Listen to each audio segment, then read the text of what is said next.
सब अपनी अपनी इदारे काम कर रहे हैं, लेकिन मुझे तो बता दे कम से कम मेरा बच्चा जिंदा है या मर गया है। अस्सलाम वालेकुम, मैं हुमारी अली, आप देख रहे हैं मेरा चैनल। सारिम 11 दिन तक उन्हीं अपार्टमेंट्स में मौजूद था। बेडशीट से किसका डीएनए बरामद किया गया है। पुलिस ने आखिरकार 2 मुश्तबा अफराद को गिरफ्तार किया। ये अफराद कौन है, इनका क्या ताल्लुक है सारिम से। रात 3 बजे सर्च ऑपरेशन किया गया, पुरानी गाड़ियों की तलाशी ली गई, जो सुराग रिसा कुत्ते हैं उनका इस्तेमाल किया गया और एक फ्लैट को उनकी जानिब से मुश्तबा करार दिया गया है। यही काम अगर पुलिस पहले कर लेती तो मासूम 7 साल का सारिम आज जिंदा होता। ये कहानी जो है फैलाने की कोशिश की जा रही है कि वो वाटर टैंक में गिर गया, उसके ऊपर गत्ता लगा हुआ था, लेकिन ऐसा नहीं है। ये एक फेक स्टोरी है, एक झूठी स्टोरी है जिसको बिल्डअप करने के लिए एक माफिया जिन्होंने सब कुछ किया वो सरगर्म है। सारिम का कातिल बाहर से नहीं आया, दरिंदा जो है वो अंदर ही मौजूद था। अफसोसनाक जी ये केस है और इसमें हम कहें कि 11 दिन का वक्त बहुत ज़्यादा होता है, बहुत दिन होते हैं 11। और कल इसीलिए तो पुलिस के साथ ताउन नहीं कर रही थी जो फैमिली है, और जितने लोग वहाँ पर नंबर बटोरने आ रहे थे यही कह रही थी कि आप हमारे बच्चे को ढूंढ सकते थे। यानी कि पुलिस वालों पर उन्होंने इल्ज़ाम लगाया कि पुलिस जो है हमारे घर के अंदर हम पर इल्ज़ाम तराशियाँ करती रही है। अगर ये सारी चीज़ें जो अब कर रहे हैं कि कुत्ते जो है वो पता कर रहे हैं और उसके बाद गाड़ियों का सर्च ऑपरेशन किया जा रहा है, ये सब कुछ पहले किया जाता तो आज सारिम जिंदा होता, उसको जिंदा जो है वो बचा लिया जाता। कराची में सारिम अगवा केस में मजीद पेशरफ सामने आई है। पोस्टमार्टम रिपोर्ट के बाद जो है CIA ने अब जो वो बिल्डिंग है उस पर छापा मारा है और 2 अफराद को हिरासत में ले लिया है। ये समझने की ज़रूरत है कि इससे पहले ये लोग क्या कर रहे थे, क्यों इन लोगों ने इस तरह से इन्वेस्टिगेट नहीं किया। 11 दिन का वक्त था, 11 दिन तक बच्चा जो है वो तड़पता रहा, अजियत में रहा, लेकिन पुलिस वाले जो है वो बकौल फैमिली के इल्ज़ाम लगा रहे थे। 7 जनवरी को नॉर्थ कराची से लापता होने वाला 7 साला सारिम जो है उसकी लाश 10 दिन बाद ज़ेर ज़मीन पानी के टैंक से मिली है।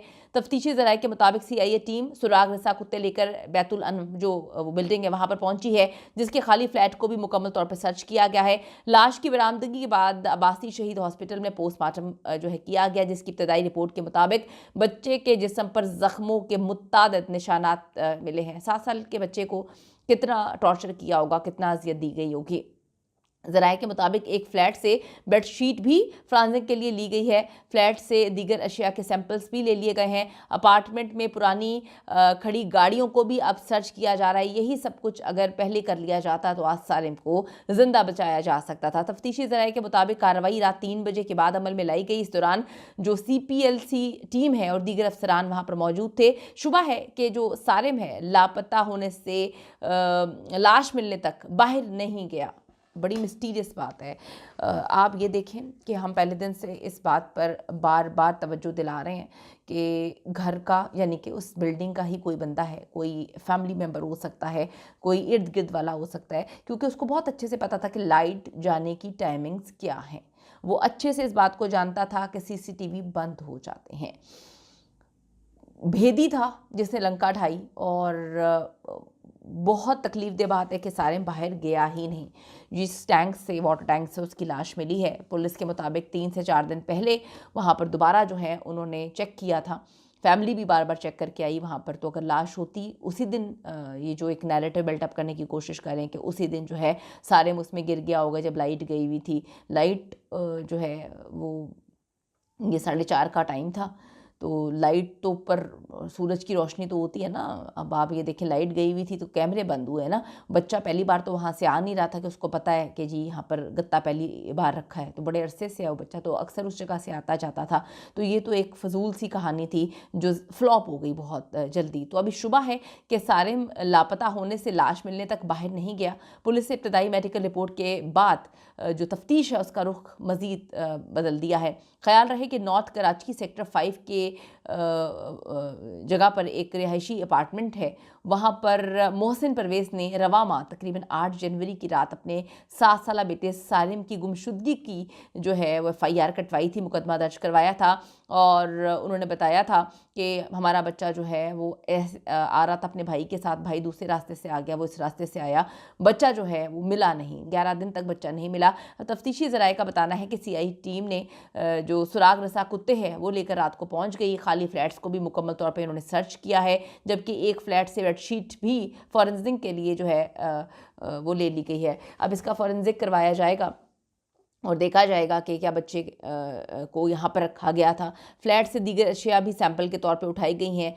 अभी जो उस बिल्डिंग में पुरानी गाड़ियाँ खड़ी हुई हैं उनका भी सर्च ऑपरेशन किया गया है, चेकिंग की गई है। रात 3 बजे अचानक से जो है इन्होंने कार्रवाई की है। तफ्तीशी ज़राए का कहना है कि कार्रवाई के दौरान जो है और भी बहुत सारी चीज़ें पुलिस ने नोट डाउन की हैं। शुबह है कि सालिम जो है वो वहीं पर था और उसको जो है कहीं और शिफ्ट नहीं किया गया। जितने दिन सालिम लापता रहा वो उन्हीं फ्लैट्स में उसी बिल्डिंग में रहा है। आपको बताऊं कि 7 जनवरी को बच्चा अपने ही फ्लैट से लापता हुआ था, जो भाई के हमरा अपार्टमेंट में मौजूद मस्जिद के मदरसे में पढ़ने के लिए गया था, जिसके बाद बड़ा भाई तो घर आ गया, लेकिन सालिम जो है वो नहीं आया था। सालिम की गुमशुदगी के वक्त इलाके में बिजली नहीं थी, जिसकी वजह से पुलिस को सीसीटीवी वीडियोज़ नहीं मिल पाई। इस वाक़े के बाद बच्चे के वालिदैन जो है ऑनलाइन पैसे भेजने का तकाजा भी उनसे किया गया। लोगों ने लूटने की कोशिश भी उनको की, जिसके बाद पुलिस हुकाम ने बच्चे की बाजियाबी के लिए टीमें तश्कील दी थी, लेकिन किसी ने रैंसम की कॉल नहीं की थी, तावान की कॉल नहीं की गई थी। इससे ये अंदाज़ा लगाया जा रहा था कि बच्चे की जान को ख़तरा है और कोई बहुत करीबी है, अपना है, जो बच्चे को नुकसान पहुंचाना चाहता है। तो मुख्तलिफ ज़ावियों से पुलिस ने कहा कि हमने काम किया है। बज़ाहिर लग रहा था कि किसी जानने वाले का ही ये काम है, लेकिन 11 रोज़ बाद सालिम की लाश उसी बिल्डिंग के करीब टैंक से मिलती है। अफसोसनाक जी बात है। अल्लाह ताला जो है हम सबको अपने हिफ्ज़-ओ-मान में रखे, माँ बाप को सब्र जमील अता फरमाए। बच्चे को जो है बड़ी अजियत देकर मारा गया और कराची में इस तरह के वाक़यात हर गुज़रते दिन के साथ बढ़ते जा रहे हैं। कराची की पुलिस भी सो रही है, कराची की गवर्नमेंट भी सो रही है, क्योंकि वहाँ पर भुट्टो ज़िंदा है। कमेंट सेक्शन में जाके अपनी कीमती राय ज़रूर दीजिएगा कि क्या आपको लगता है कि उस बिल्डिंग के अंदर ही कोई ऐसा मौजूद था जिसने बच्चे को इतने दिन तशद्दुद का निशाना बनाया और कत्ल कर दिया।